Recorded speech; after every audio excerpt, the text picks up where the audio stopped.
Helo, Elin Rhys ydw I, ac mi oeddwn ni yn athrawes Gymraeg yn Nyffryn Camwy, yn Rhylew, yn y Gaiman ac ym Mhorth Madryn yn 2007 sydd yn bell iawn nôl o ystyried ond weithiau yn teimlo fel fwy.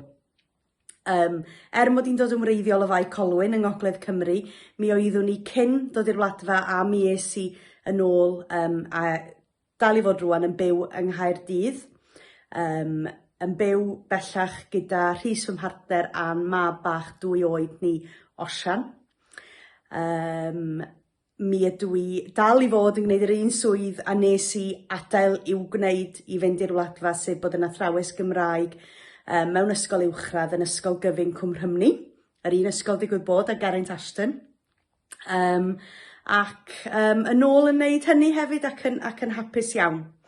Be ydw i'n golli am y wladfa? Wel, allai ddim dechrau heb ddweud y bobl, yn sicr nhw, chi y bobl wnaeth fy mlwyddyn ni yn flwyddyn mor arbennig.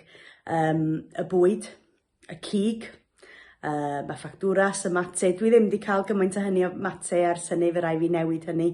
A'r awyr las, hyd yn oed yn yr oerfel, yr awyr las na, a'r machlud bendigedig oedd ganddoch chi'n wedi wrth deithio ar y bws o Rhylew i'r Gaiman, yr awyr na mynd am filltiroedd. A at bwy hoffwn ni anfon Cyfarchion Nadolig. At bawb sy'n fy nabod i, at bawb wnaeth fy mlwyddyn ni mor arbennig, ac a bawb wedyn dwi wedi gyfarfod ar hyd y blynyddoedd ar ôl hynny. Nadolig llawen iawn i chi gyd.